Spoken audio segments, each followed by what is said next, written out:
Reserve in Wellington, and this is the place that the players regard as their unofficial home of Test cricket, and we're here for the second one between New Zealand and... As concerned, we should have a nice fine morning. The afternoon, there's some gale force winds on the way, 22-degree maximum, excellent light conditions. That northerly is about 42 kilometres per hour, and humidity, well, it's not too bad, down around about 81% at the moment. So win the toss and bat first. Or why have they done that? I think just because it's a perfect pitch. It really does look an absolute belter. 81 years of Test match cricket here at the Basin Reserve, and I don't think there's ever been 30 millimetres of grass on a surface here. It's old grass, though. It's not too green, but it is very long. Remembering that the outfield is only 10 centimetres long. We've got 30 millimetres long, 10 millimetres long, sorry, and we've got 30 mil on the pitch. It's just going to give it some nice pace, some nice bounce. It's very hard and as dry as Brett Sipp thought. The ground staff have got this pitch here a lot drier than last year's one against Australia, and I expect it just to be a very good batting surface after about the first hour and a half, when the ball is certainly going to seam. As far as this wind's concerned, well, 42 kilometres per hour. It's very tough to bowl into the wind, but also spare a thought for the batsmen running into the wind when they're trying to push singles. It gets very tough, so you're going to have to judge those pretty well. New Zealand have decided to bat first. I think it's a good decision, but they are going to have to fight through that first hour. Yeah, thanks very much, Dawley. So just confirming those two sides. Easy to do the Pakistan one, as their skipper said, Misbah ul Haq. No need to change a winning combination. I think that's fair enough. And New Zealand did have to do something about the product. So the angle as you're looking at it there, and McCullum and Guptill out in the middle waiting for the Pakistanis. News is New Zealand have won the toss and they've decided to bat first on a very good-looking pitch. It's got a little bit of grass on it. You would expect that on the first morning. The umpires are going to have trouble with the hats.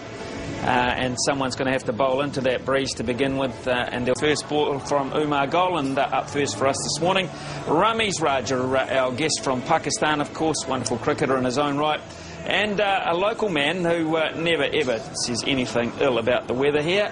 In fact, he enjoys the breeze living up on the hill above C2. Good morning, Grant Nisbet.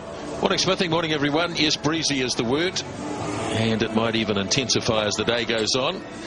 And New Zealand batting first after Daniel Vettori made that decision.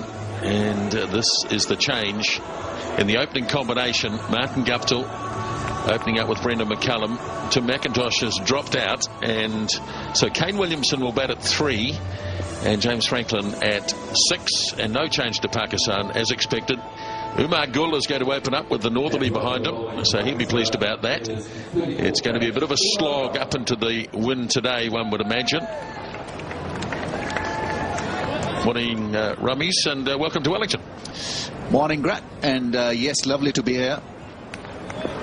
New Zealand have got their work cut out, and I say that on the basis that they had to replace their opener, and the team never feels comfortable when one of their regular in the top order has been replaced.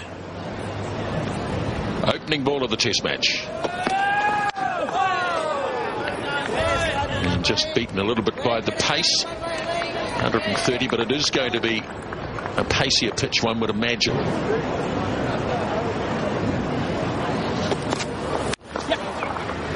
Pushed away by Guptill. So the opening run of the Test match has been scored, and New Zealand are underway. He's a good player, Martin Guptill, tall and elegant. Got into position early and played it down away from the field at cover. And so New Zealand off and running. Oh, that might be a bit close.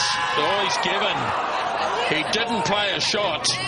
And Daryl Harper says that is out. That would have carried on and hit the stumps. And that's a big blow early on. Well, he feels he's got the rough end of the umpire here. Umar Gul closer to the stumps. That ball came back. And yes, I think not offering a shot is risky. And that looked pretty out to me. Daryl Harper taking his time, raising his finger, and Pakistan off to a great start here. Brendan McCullum has to leave early for only 2. New Zealand 3 for 1. But in real motion, looked out. Pulled away, nice shot. Confident shot by Guptill. First boundary of the Test match.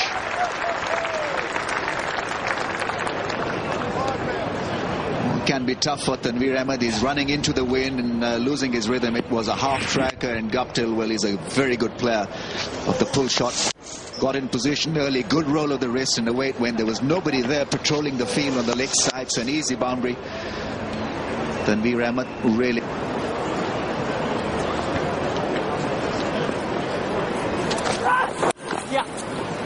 Nicely played away by Williamson for another single. Well, given that he didn't hear it, do you think if Guptill had quickly looked around, it might have convinced him otherwise?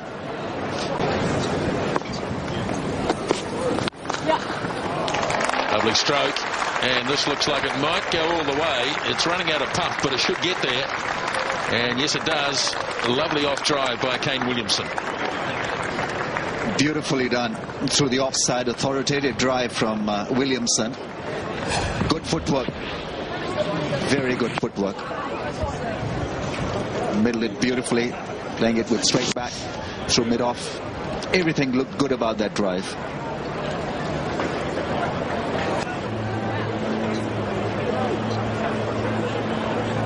Tanveer Ahmed to bowl to Martin Guptill.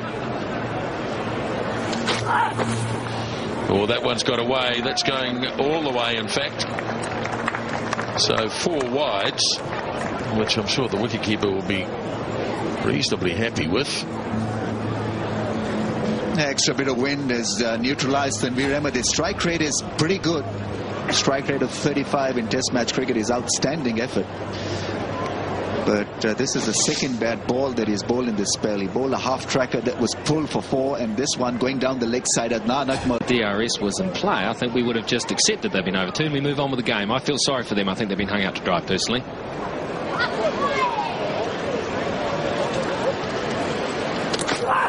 Driving. This one he's got through. Nice stroke. Yeah, it was a long half volley, and he got it and hit it where it needed to be hit. 32 for 1. The Pakistan bowlers. This is the final ball of the last over. Good shot down into the ground, nice and straight. Good area to hit that, and good reward. Shows how hard the pitch is. Look how high that bounced. Guptill hit it straight into the wicket, bounced straight over that man's head and raced away. Really hard surface here at the basin. Get him on. Saw how well he bowled in Hamilton. Bowl him into the breeze. Put New Zealand under pressure. Sharp. Oh, that is a wonderful stroke.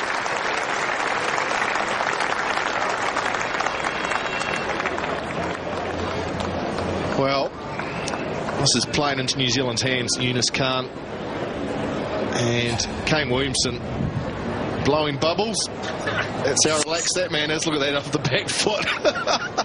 Simultaneous, the bubble and the shot for 4. That's a fantastic shot. I just don't understand. 4 all the way. Thank you very much. Juicy half volley. Got to be put away. 42 for 1. And this was just before he smacked the ball for 4 off the back foot. Look at that, the bubble. And the ball's already coming down, and he's still got the bubble there. I've never ever seen that before. You don't want it to get wrapped to the wind. Well, this is interesting. Slightly aerial. It's away. It's a chase. Won't go for 4.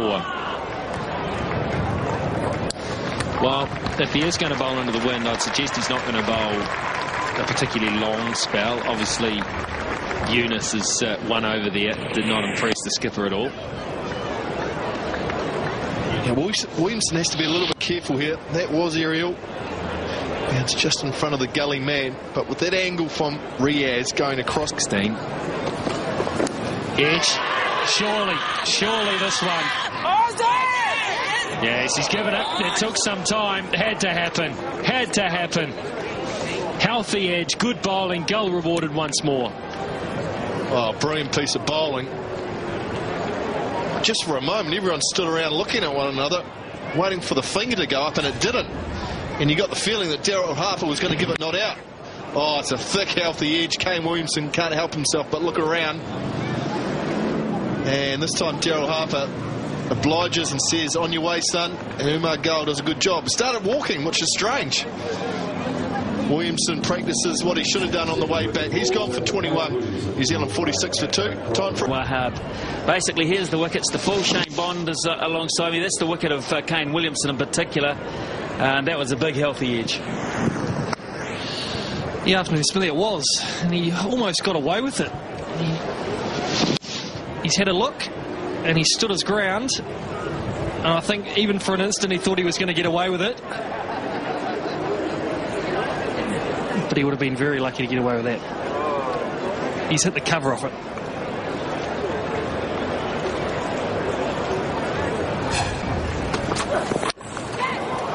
That's 4. That raced off the bat. 53 for 2 for New Zealand, so it's not boring. No, definitely it's not boring. And the Pakistani bowlers are learning fast that it's not an easy job bowling into the breeze at the base, and that's a good shot from Taylor. You cannot give him width at a fullish length outside off stump, or he'll carve you through there all day. His pace. And Guptill gets down the other end, but very flat to start with.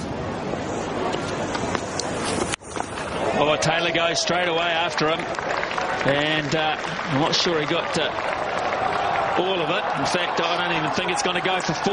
They might run 4 here. Guptill's quick enough. He might go on the arm. He'll get there easy. So Taylor will get the 4. And it also says to Raman, I'm here for the challenge. Downwind.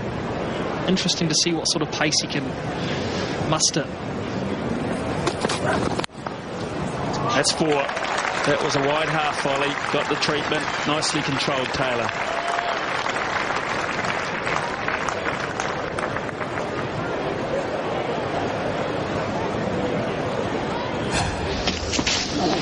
Well, whether he's upwind or downwind, he's made the same mistake and he's got the same result. We haven't had a maiden yet, so Pakistan just...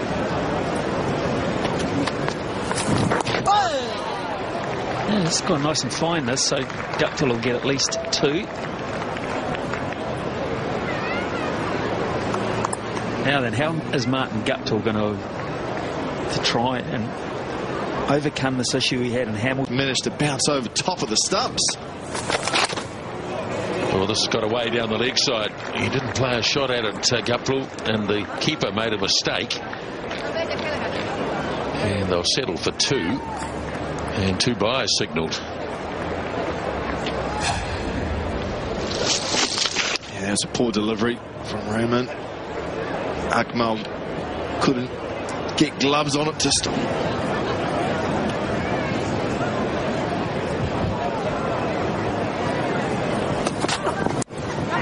Goes after it, and it has flown away through the slips. Again, a little bit of width for Taylor. And again, he went after it. And he sliced it away down through the slips for 4. Well, this is what Wahab Riaz is looking for. But Taylor went so hard at it that it just raced away. Would have gone over 3rd slip if he had been standing there. So, if you do decide to go after it, go hard. But they're talking about gusts of up to 100 kilometres per hour later in the day. So, hold on. Taylor tucks one away on the leg side, and he'll take a single as well. And he'll keep walking towards the pavilion as the umpires drop the bails onto the ground, which signifies the end of the first session here. And New Zealand will go to lunch at 80 for 2 after Daniel Vettori won the toss at 10:30 this morning and decided that batting was the caper. And so 80 for the loss of 2 as they head towards the pavilion. Just have a quick look at the scoreboard before we leave you. New Zealand opening up with Martin Guptill, who's batted right through the session, and Brendan McCullum. McCullum out at the end of the first over, left a ball from Gould, struck him on the pads, given